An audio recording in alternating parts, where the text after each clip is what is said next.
Thank you, Mr. President. My name is Curtis Kelly. I represent Thurgood Marshall Academy here in the District of Columbia.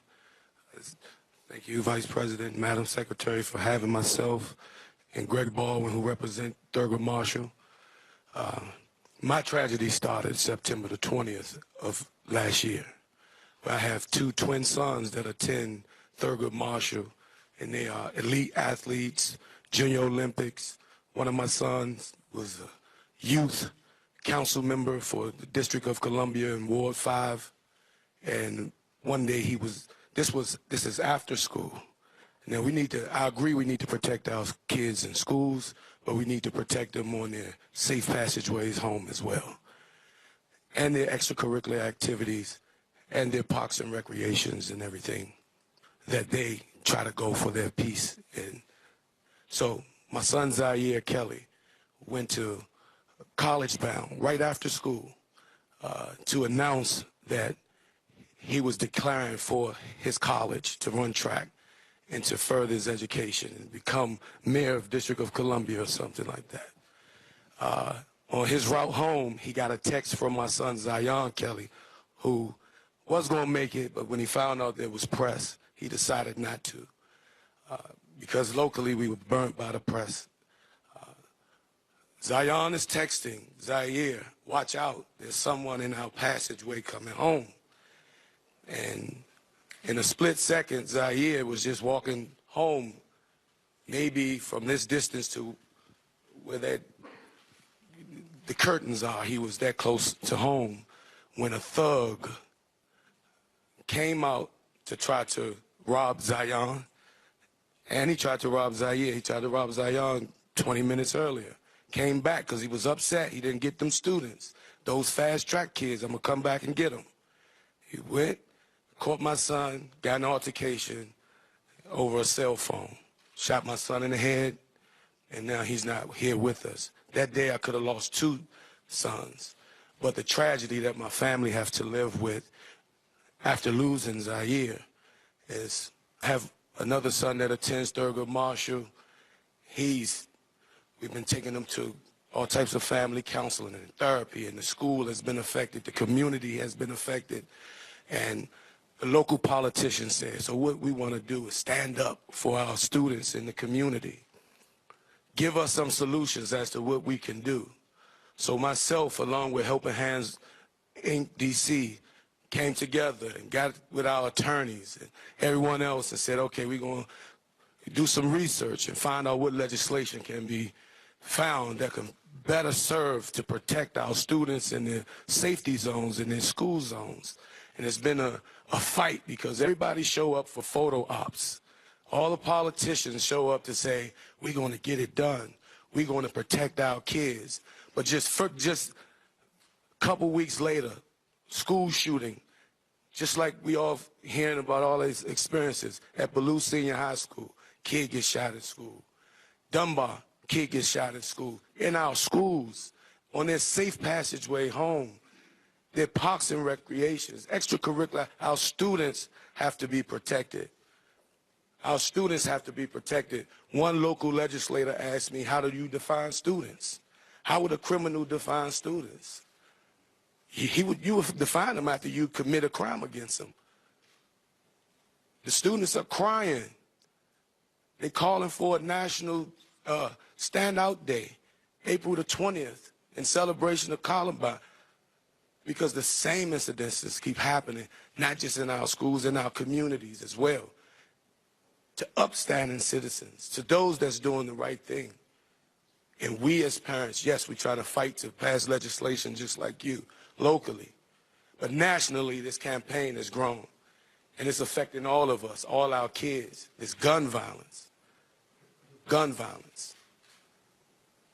So I thank you. That's my story.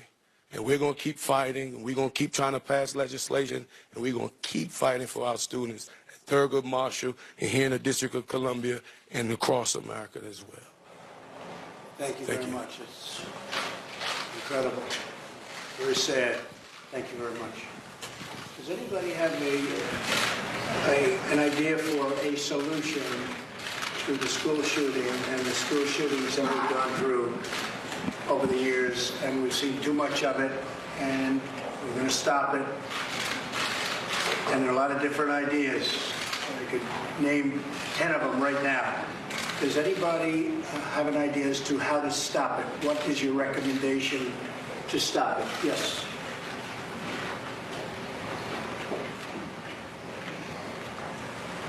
I don't know if I'm going to say something you haven't already heard. I could tell you that in addition to all of the sorrow that we're feeling in our community right now, there's also a lot of anger. Anger that the police can visit a person dozens of times and not take action. Anger that the FBI could get at least 2 credible tips and not take action. And one possible solution, which we discussed with Secretary DeVos over lunch, was if a tragedy strikes, can we wait for the first responders to get to the campus 4 or 5, 6 or 7 minutes later? And one possible solution, which may not be very popular, would be to have people in the school, teachers, administrators, who have volunteered to have a firearm safely locked in the classroom, who are given training throughout the year. There are plenty of teachers that are already licensed to carry firearms. Have them raise their hands to volunteer for the training, and when something like this starts, the first responders are already on campus. And if it's not the teachers, you could have people that work on the campus. A custodian could be an undercover policeman. Someone who works in the library or the lunchroom could be an undercover policeman. He serves lunch every day, but he also has a firearm at the ready. A guidance counselor. If you can't stop it from happening, and with hundreds of millions of guns out there, I don't know if it'll ever be fully stopped, but the challenge becomes, once it starts, to end it as quickly as possible. And just, unfortunately, you can't wait 5 or 6 or 7 minutes. And what my daughter said earlier, that there are 32 states that have laws that require the schools to prepare for this. And yet more than half the county, and Broward County is one of them, and our school was prepared. And thank God it was only 17 lives. But when more than half of the counties won't spend the money out of their budget for the training, even though the law says they should, it'll be that many more the next time. So between having the schools train for lockdowns and possibly having armed personnel, staff that are willing to do it, anonymously. I don't want the kids to know who have the firearms. I don't want the shooters to know who have the firearms. I don't want people walking around with firearms on their side. But when that alert goes off and they put the kids in the closets and they put the kids under the desks, then I want the teacher to open that safe, pull out that firearm, and be ready to do what needs to be done while you're waiting for the helicopters and the SWAT teams to come. I'll disagree with that, but I also think that you need more deputies. You have a campus of Stoneman Douglas with, I think, about 3,200 with one deputy? One. And if that deputy leaves for a training, we need another deputy there. And the other thing is communication. The schools have to communicate with the police has to communicate with child services. Child services, maybe has to communicate with FBI prison. And for someone to buy a gun at 18 to do, I understand, like even a background in 15 minutes, you should be able to communicate with all of those other people that something is wrong and this child doesn't belong buying a gun like this. Mr. President, you're right about that. Yes, go ahead. Mr. Vice President, Madam Secretary, thank you for having us. I think what you're hearing today is there's no lack of solutions. I think what we've had to date is a lack of leadership. And I have confidence that you will bring out that leadership that we need to finally take the action that needs to be taken, because there's not one solution.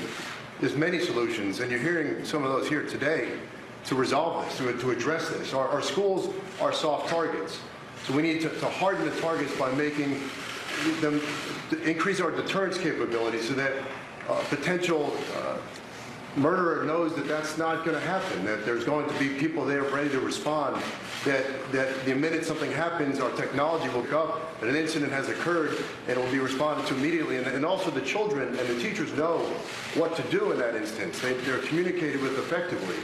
You know, we need to identify where there's mental health issues among the student population. The kids at the school knew this person. They knew he was an issue. The FBI knew, and I think we need to close some of these loopholes in the background check system where we're not integrating effectively the mental health knowledge that exists at the state level, at the local level, into the federal background check system. So fix the NICS system, and that's an easy one. So there's a lot of immediate steps we can take right now. There's some longer-term solutions, but I think we need to get started right away, and I thank you for your help on this. Well, thank you, Joe. And I will say again, background checks are going to be very strong. We need that. And then after we do that, when we see there's trouble, we have to nab them. You know, years ago we had mental hospitals, mental institutions. We had a lot of them, and a lot of them have closed. They've closed. Some people thought it was a stigma. Some people thought, frankly, it was, the legislators thought it was too expensive. Today, if you catch somebody, they don't know what to do with him. He hasn't committed the crime, but he may very well. And there's no mental institution. There's no place to bring him. And we have that a lot. Even if they caught this person, I'm being nice when I use the word person, they probably wouldn't have known what to do. They're not going to put them in jail, and yet, so there's no that middle ground of having that institution where you had trained people that could handle it and do something about it and find out how sick he really is, because he is a sick guy, and he should have been nabbed a number of times, frankly.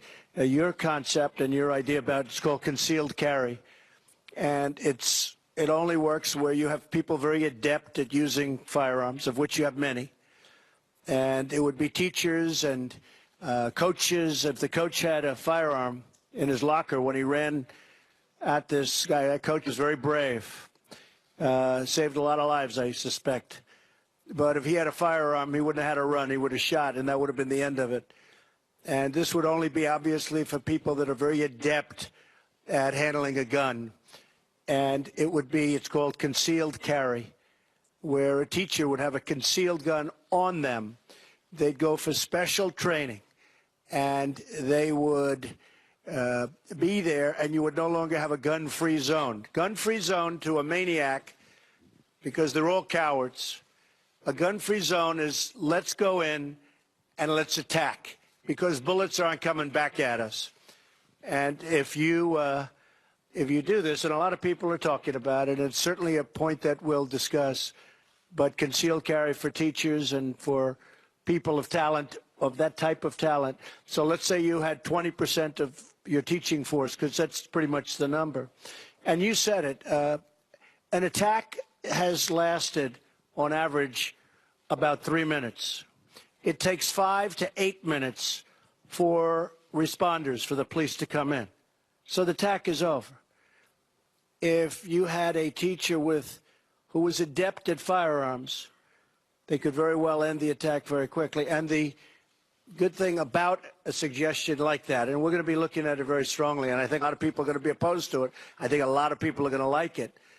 But the good thing is that you'll have a lot of people with that. You know, you can't have 100 security guards in Stoneman Douglas. That's a big school. It's a massive school with a lot of acreage to cover, a lot of floor area. And so that would be certainly a situation that is being discussed a lot by a lot of people. You'd have a lot of people that'd be armed, that'd be ready. They're professionals. They may be Marines that left the Marines, left the Army, left the Air Force, and they're very adept at doing that. You'd have a lot of them, and they'd be spread evenly throughout the school. So another thing, I really believe that if these cowards knew that the school was well guarded from the standpoint of having pretty much professionals with great training, I think they wouldn't go into the school to start off with. I think it could very well solve your problem. So we'll be doing the background checks. We'll be doing a lot of different things, but we'll certainly be looking at ideas like that. A lot of people don't understand that airline pilots now, a lot of them carry guns. And I have to say that things have changed a lot. People aren't attacking the way they would routinely attack.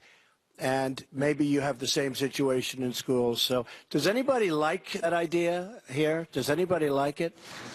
Right? Yes? For Meadow, your beautiful Meadow. We talked about that. And do people feel strongly against it? Anybody? Anybody? Strongly against it? All right. I mean, look, we can understand both sides of it. And certainly it's controversial, but we'll study that along with many other ideas. Anybody else something to say? Yes, go ahead. I've been in thousands of schools across America, and I've noticed in Israel they have one hard entry point, and it's very well guarded. I'm not asking for us to change.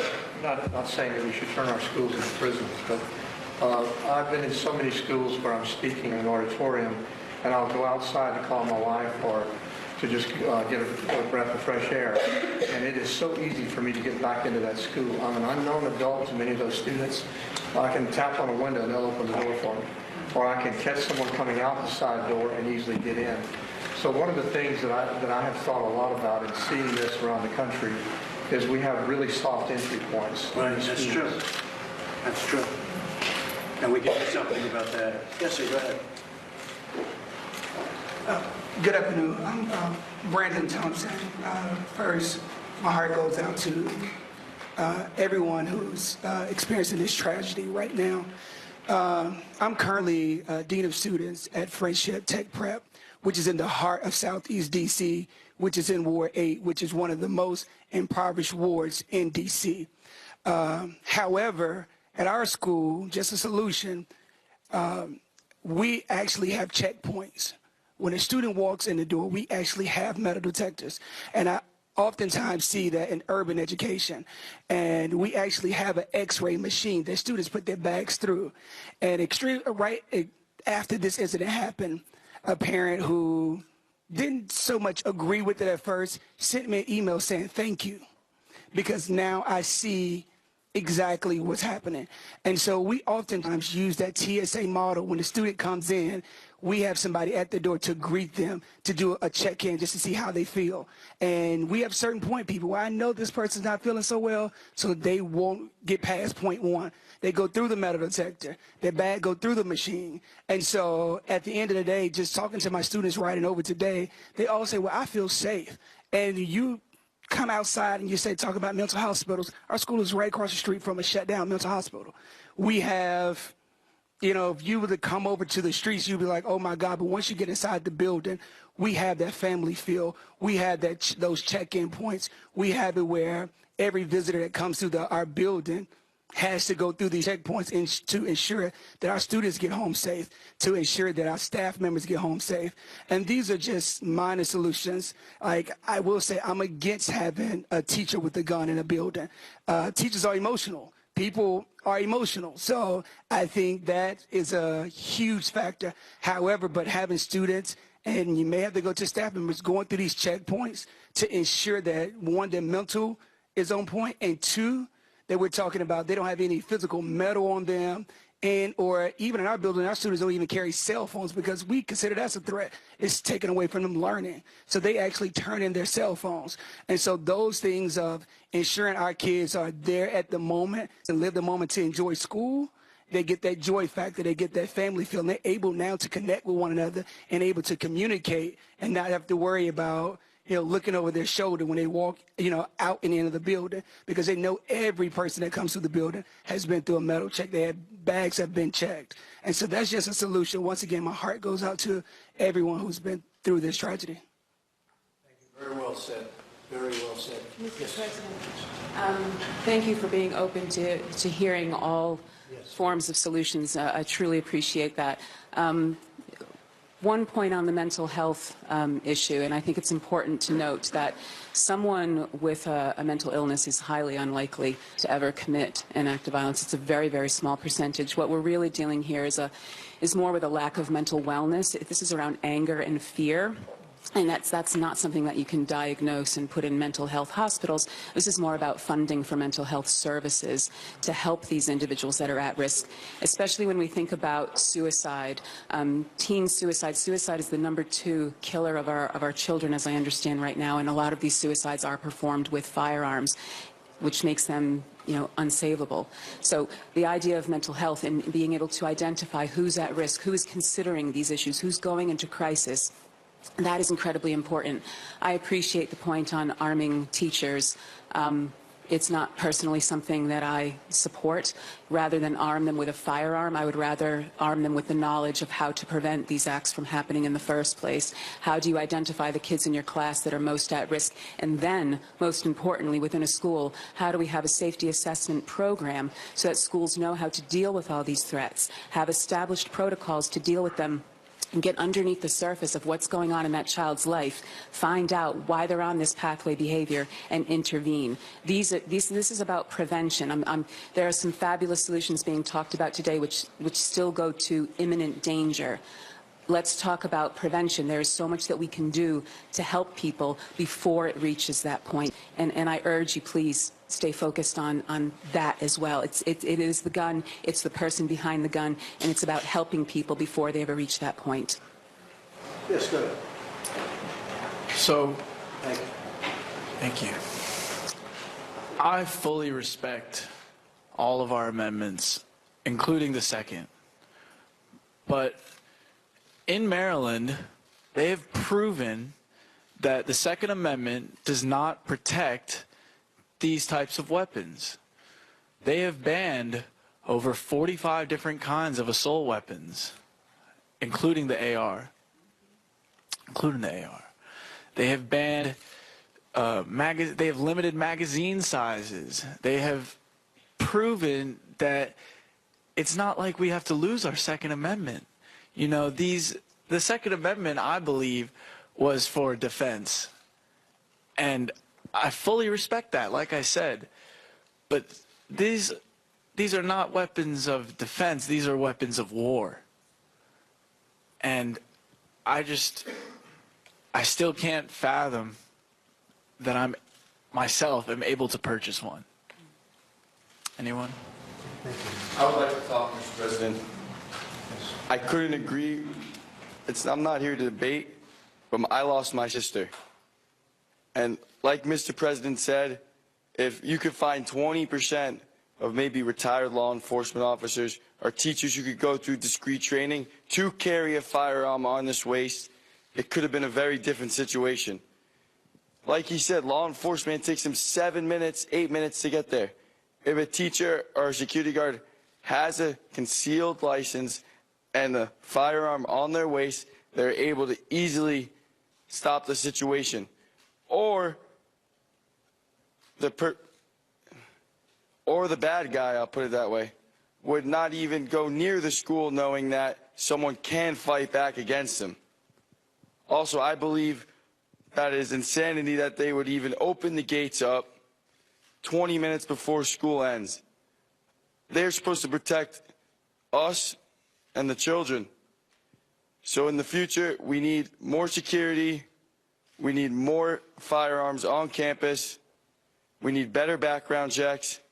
And we need to study more on mental health. And I want to thank everyone for their condolences, and that's my only argument. Thank you. Thank you very much. Thank you. Yes, good. Well, thank you, Mr. President, Mr. Vice President, Madam Secretary, for having us here. My deepest condolences to those who have lost family and friends. My name is Curtis Lawrence. I'm the principal at Friendship Collegiate Academy. And like Mr. Brandon had said, we have security, and we also have MPD on staff that we hired to make sure that things aren't coming into our school. And also this immediately in the mornings and during dismissal, immediately around the school to protect our kids as they leave. But last month we did suffer a loss. One of our 9th graders was gunned down walking distance from the school. And so when we talk about safe passage, I think in looking at what's happening with gun violence with our scholars and with our students, I'm saying taking a double approach, right? You have to protect kids that are in schools. All right, so as a president, you have different laws in different states. And so definitely where they don't have the necessary security as we may have getting in, then we have to think of what are those solutions for the kids in Florida that are going to those schools with that to make sure that they're safe in school. And then places like here in D.C., what are those solutions to make sure kids are able to get home and to school safely? So I think it's a two-pronged approach, and I know you have a specific position to, as you meet with the governors and they have their different laws and coming from these different perspectives, to make them own that two-pronged approach to protect them in school and protect them as well out of school going back and forth. President, thank you so much, and thank you, Vice President and Madam Secretary, for convening this and for allowing us all the opportunity to speak about this very serious problem. And my heart absolutely breaks for the families of Parkland. I have a sense of what you are going through now. I've been going through it for 5 years. This is my son, Daniel. He was 7 years old when he was shot to death in his first grade classroom in Sandy Hook Elementary School, just a little over 5 years ago. My wife, Jackie, could not be here today because she's a school teacher, and she takes that job seriously and sent me as the ambassador. Jackie is a career educator, and she will tell you she has spent over a decade in the Bronx. And she will tell you that school teachers have more than enough responsibilities right now than to have the awesome responsibility of lethal force to take a life. Thank you. Nobody wants to see a shootout in a school, and a deranged sociopath on his way to commit an act of murder in a school with the outcome, knowing the outcome is going to be suicide, is not going to care if there's somebody there with a gun. That's their plan anyway. I am going to build on what my friend and colleague, Nicole Hockley, said. We tried this legislative approach. I've been in this building before, many times, wringing our hands, pleading with legislators, what can we do? Until we finally said, we have to go home and do this ourselves. And we built something. Sandy Hook Promise has built something that works. We train students, and we train teachers, and we train educators with the tools how to recognize these people, and with the tools of how to intervene, and with the tools to get them to the help that they need before they pick up a gun or any other weapon and commit a horrible tragedy. It works. We don't charge for it. We're not asking for money. We've already stopped school shootings. We've already prevented suicides. We've already captured other social issues like bullying and cutting. We know that it works. We have a solution right here. We're asking for you to please help. We need to do this nationally, now. Thank you. Mr. President, I'd like to take the opportunity to thank you and the Vice President, and to thank everyone here for joining us today, for telling your stories, for sharing your perspectives, and please know that this is the beginning of a long conversation. We are committed to seeing a solution to this very, very tragic and horrible situation, and so know that our hearts will continue to be with all of the families affected here. And thank you again for being with us today.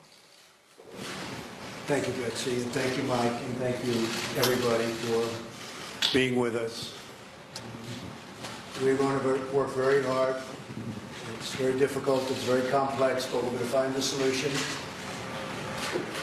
We have been looking at this issue for a long time, too long as far as I'm concerned, and you'll be back in a much more positive light. We will get there. If you have any suggestions, if you have any feelings as to what we should do, because there are many different ideas. Some, I guess, are good, some aren't good, some are very stringent, as you understand, and a lot of people think they work, and some are less so. But in addition to everything else, in addition to what we're going to do about background checks, we're going to go very strong into age, it's age of purchase, and we're also going to go very strong into the mental health aspect of what's going on. Because here was a case where it cried out, this person was sick, very sick, and people knew he was very sick. And I know law enforcement's also, I think, really learned a lot from this event.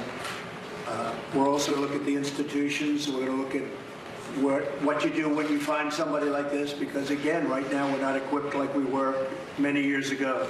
So we're going to look at that whole aspect of what's going on.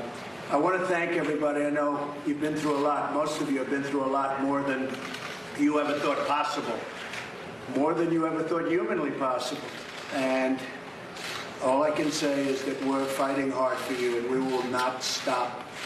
We will not stop. We're going to get there, and I just grieve for you. I feel so, it's just, to me, it could be nothing worse than what you've gone through. Again, thank you for your ideas. Thank you for your thoughts. Thank you for pouring out your hearts, because the world is watching, and we're going to come up with a solution. God bless you all. Thank you. All right, you've been watching President Trump host an unprecedented and extraordinary roundtable on school violence and the shootings. Many people there in attendance had either been at a school shooting or they lost their loved ones in the school shooting. One of the great powers of the presidency is the power to convene. And this is something we have not seen before, especially on this issue, where you had such raw emotion, outpourings of grief, the president listening super intently to all of them, asking about ideas. It was a very emotional and moving day, but it also gave you some hope that there could be some achievement going forward. The president said he's going to have them back and that they would be coming back and in a much better light, meaning that hopefully that their grief would hopefully subside because the government, the president says, is going to act. We're going to take it around the table here, and Jesse Waters, I'll start with you for your thoughts. America's reached a tipping point on school violence. Some of us were tearing up watching the exchanges. It was a really raw and organic and powerful moment. The president, we know, takes in information verbally. That's how he takes his briefings. You know, he was very impacted when he saw the pictures of the Syrian children gassed. And this was, I think, a moment for him to really take it all in and listen.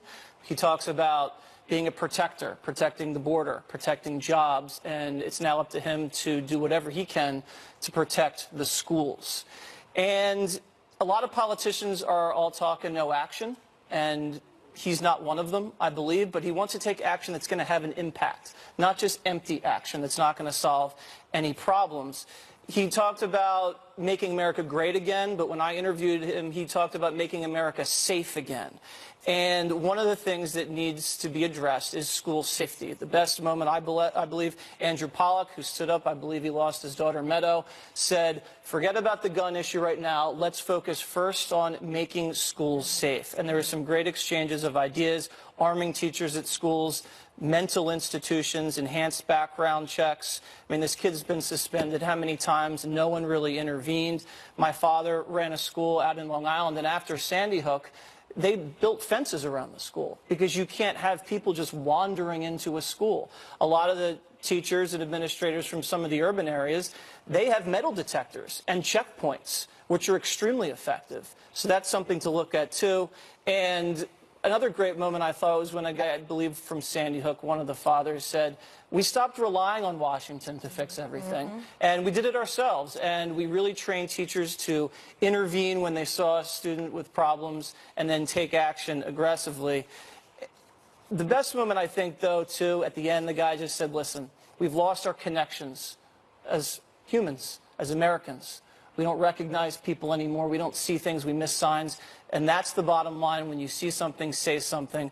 Americans, we're all one nation, and you just have to care for one another. And I think this is really a starting point for some strong action. The president talked about, Greg, some concrete things that obviously he's thinking about. One, it was the age at which you can buy a gun that's set federally.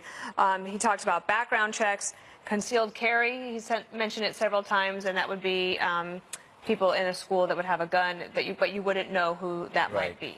Yeah.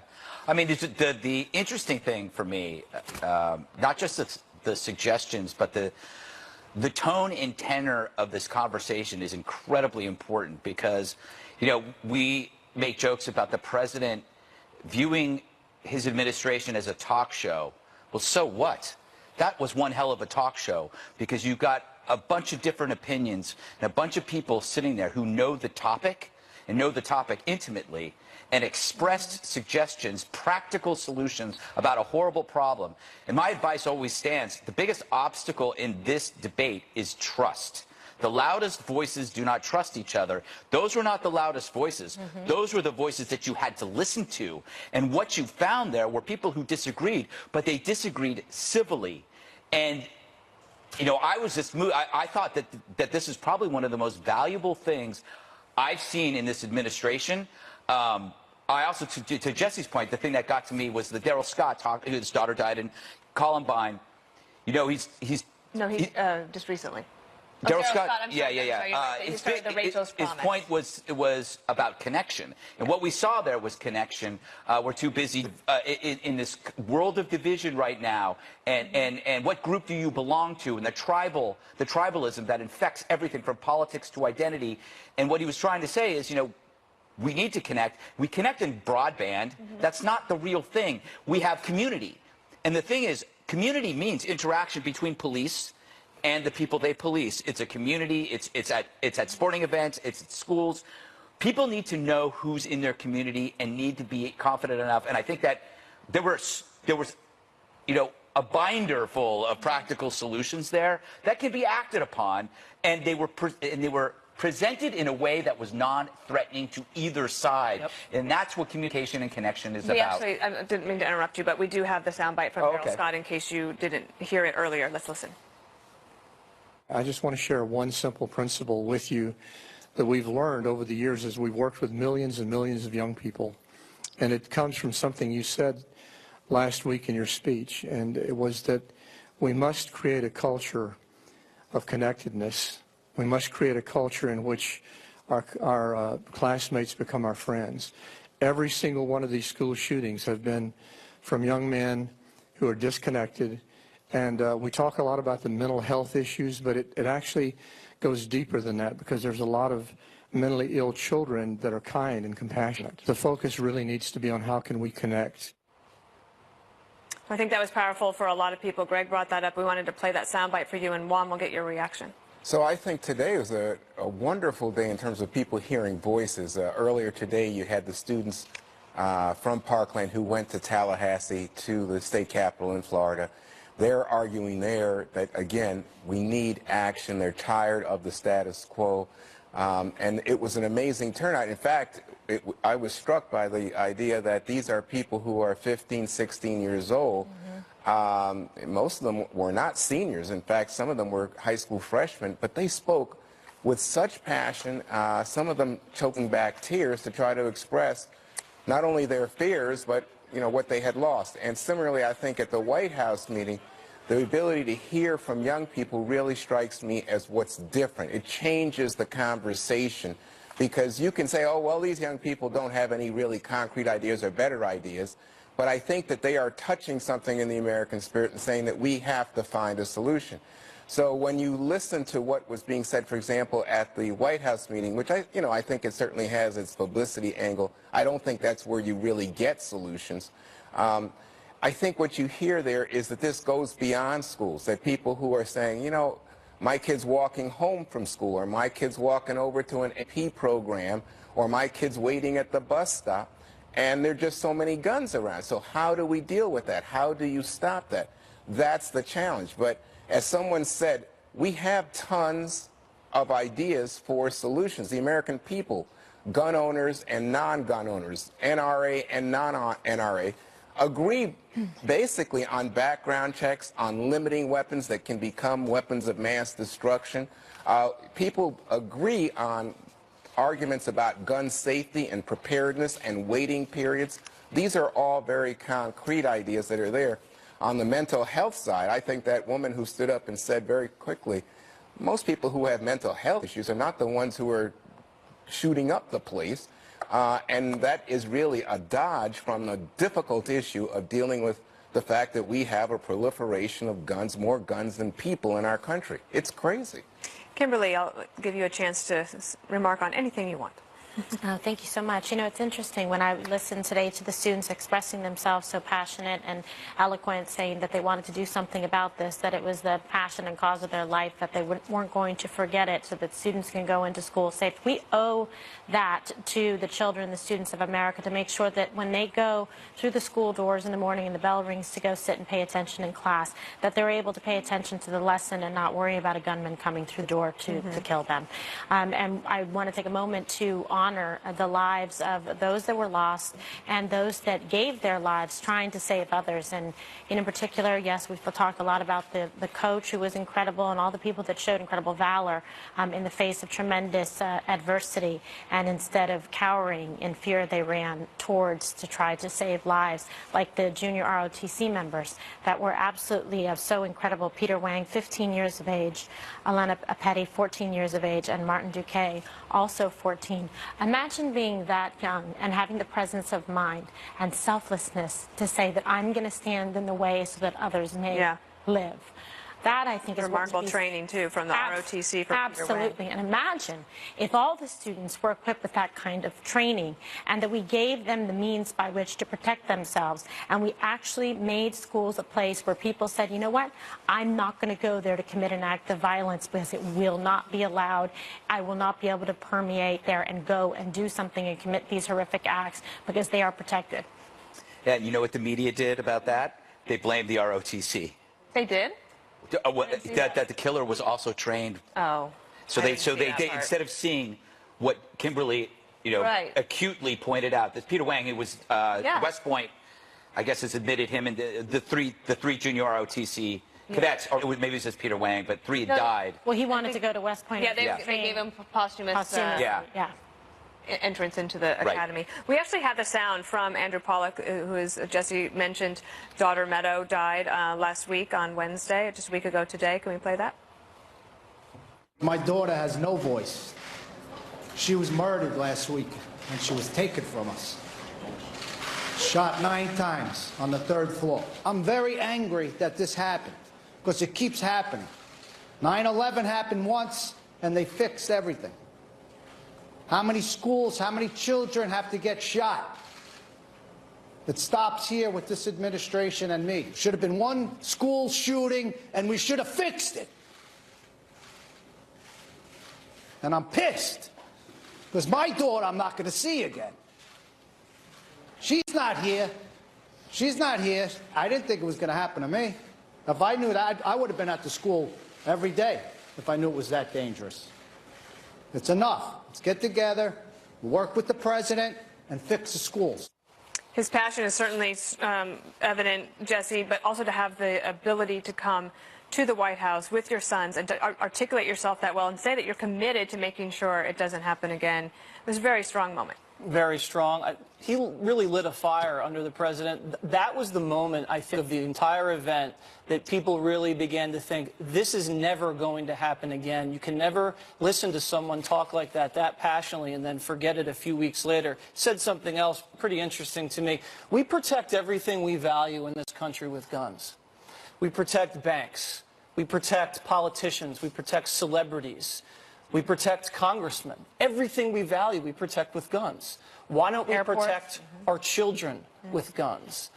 And the 9/11 analogy is really critical. Every school shooting is a mini 9/11 for that school and for those families and those communities. And to have it happen over and over and over again, we've just reached critical mass in this country. I think this is going to be the moment. What about that tipping point, Greg? Do you think culturally it is something where you'll see maybe it'll be difficult to get the legislation through, but it'll happen this year? I don't know. I mean, we live in a strange time where the news is accelerated so quickly that there. I mean, I'm still like, we don't know what happened in Vegas. Like, this fiend was utterly preventable. Yeah. Obviously, we saw how many mistakes, but we still don't know anything about the Vegas thing. And bump stocks are still okay. Yeah, and the thing is, I don't think there was a possible way you could have stopped Vegas because we don't even know how long he planned. When somebody plans something, it's going to happen. 3 years. If somebody is smart and has a plan, look, I said this before, 9/11 was the second time, right? It was the second attack on the World Trade Center. Mm-hmm. They went back and they planned another. They tried it once and then they came back and they did it again. As long as there's evil in the world, there will be these incidents, and we can't expect them to disappear like that. However, I will say this: these practical solutions are actually practical. I heard emotion, but I also heard rationality. Yeah. It wasn't simply people shouting, "Do something," or ban guns. Ban guns. Yeah. What you heard were people that were actually expressing practical, rational solutions to a problem, and that is already, in my mind, progress. And we're actually talking about it. And I would suggest that something like this, I haven't seen anything like this before, but a town hall like this, pertaining to other issues like this, where people are intimately involving the president, is an interesting thing and could be something that, again, I go back to Donald Trump. His presidency is a talk show. Maybe that's not so bad, because that's the talk show you need. Well, see, I don't agree, because I think you're going to need to have some kind of resolution with the right-wing talk show host and the NRA, the people who will say, "You're taking away my guns." Well, this goes back to the trust issue, which I think that when you have addresses. a meeting like this, it's terrific in terms of having a cathartic moment. And I think for all of us as a country to hear the pain and the families, to understand, as we were saying, that this is like a 9/11. If it's your child, it's your family. That man standing up there saying he'll never see his daughter again. Why didn't we fix this? That's powerful stuff. But in terms of actually resolving it, I think you got to get people together who will say, "Let's knock heads, gentlemen or ladies. We're going to have to make a deal Juan, I'm here." going to have to stop you there. We'll have more on the president's listening session on gun safety when the 5 returns. Stay with us. We'll be right back. This program. We actually have checkpoints. When a student walks in the door, we actually have metal detectors, and we actually have an X-ray machine that students put their bags through. And right after this incident happened, a parent who didn't so much agree with it at first sent me an email saying thank you, because now I see exactly what's happening. And so we oftentimes use that TSA model. When the student comes in, we have somebody at the door to greet them, to do a check-in just to see how they feel. And we have certain point people where I know this person's not feeling so well, so they won't get past point 1. They go through the metal detector. Their bag go through the machine. And so at the end of the day, just talking to my students right now today, they all say, well, I feel safe. So that was Brandon Thompson, Greg. He's from Friendship Tech Prep, which is in Southeast D.C., and he was talking about how their school, they have had metal detectors for a long time. You don't have that all across the country, but yet another possible practical solution that was brought up. Yeah, and it speaks to the idea of hardening soft targets as an industry. We have metal detectors at Fox, and they're metal detectors in you can't walk. I'm fairly certain you can't walk in with a weapon in Fox News. Where do we have metal detectors? I'm assuming we do. Maybe it's just for me. But anyway, you get special pat we have armed. Let me put it this way: we have armed security. This is not. This is a hard Heavily target. armed This is a hard security target. here. It should be a $1 trillion industry, because powerful industries are hardening already. Why are not our public places like schools hardening? You have 3,000 people at a place. They deserve to be protected. And I think if it's metal detectors, I think if it's security, I think if it's concealed carry, all of that stuff, it's all about hardening soft targets. When that happens, however, another soft target will develop, because people will move to the easiest target. But then you just adapt and change. Well, I think the softest target, someone said that you have to worry away from school. I mean, to me, the biggest danger for me with guns is that some gangbanger is going to shoot at somebody else. And You're absolutely right. Or hit my family. More handgun deaths by far in a year than rifle. By far. By far. Well, I don't know about, 7,000. I don't know about the numbers on mass shooting, but I'm just saying on a personal Oh, yes, basis. 7,000 handgun This deaths. is what scares me. And so when you hear people talk about this, you think, well, everybody's talking about, you know, what are we going to do? How are you going to harden me walking out the door Well, and going home? you can't do everything, but I Right, think so- that one of the things that this gentleman, Jesse, was saying is that at their school, because they have this protection going into the school, and he said also that they check in with people if they think they're having one of those days and they're worried about it. But then at least it gives the comfort to the students so that they can actually do what they're supposed to be doing at school, which is to learn. Right. So there's no silver bullet here, obviously. There's going to be a whole array of solutions. And like Greg said earlier, they're not going to completely ever prevent another shooting at a school. But in inner cities, you know, you have these big school buildings. Architecturally, there's usually 1 or 2 doors to go in and out. So those checkpoints make sense to put a metal detector in. In maybe a rural school or something in the middle of Florida, you have a sprawling campus with lots of different entrances and different buildings. That's not a solution there. Maybe a solution there is to have an armed security guard or an armed head coach, or to intervene. And I think the intervention thing here is the key, is this kid should have been flagged. In freshman year, he should have been flagged. I mean, if you're suspended that many times and you've had a mobile crisis unit called to the school to say this guy might hurt himself or somebody else, I don't know if he was suspended or expelled or transferred to another at-risk school. There's so many red flags here. You have to put it into a centralized database, and you have to make sure it gets into the FBI background check system, because this guy's threat matrix was through the roof. But honestly, But the don't you FBI think- dropped the ball twice on it. All right. That's But a number one, what do critical you say point. number one, and this is something where Trump and I agree. What's Number that? one is that guy should not have been able to get a gun. I He was agree. too young. No one So with that profile should ever been able to Trump get is an looking AR-15. at age, and I'm all for I that. think or get a gun. What? What about, forget an AR-15. A handgun, well, you have to be 21 to get a handgun, but absolutely no AR. But you know what? Right. The AR, if you bump it up to age 21, the AR is a very popular weapon. It's used in rural communities for target, for big game, for small game, for sport, everything. And people like it because it's stylish, you can customize it, you can personalize it, and it's very accurate.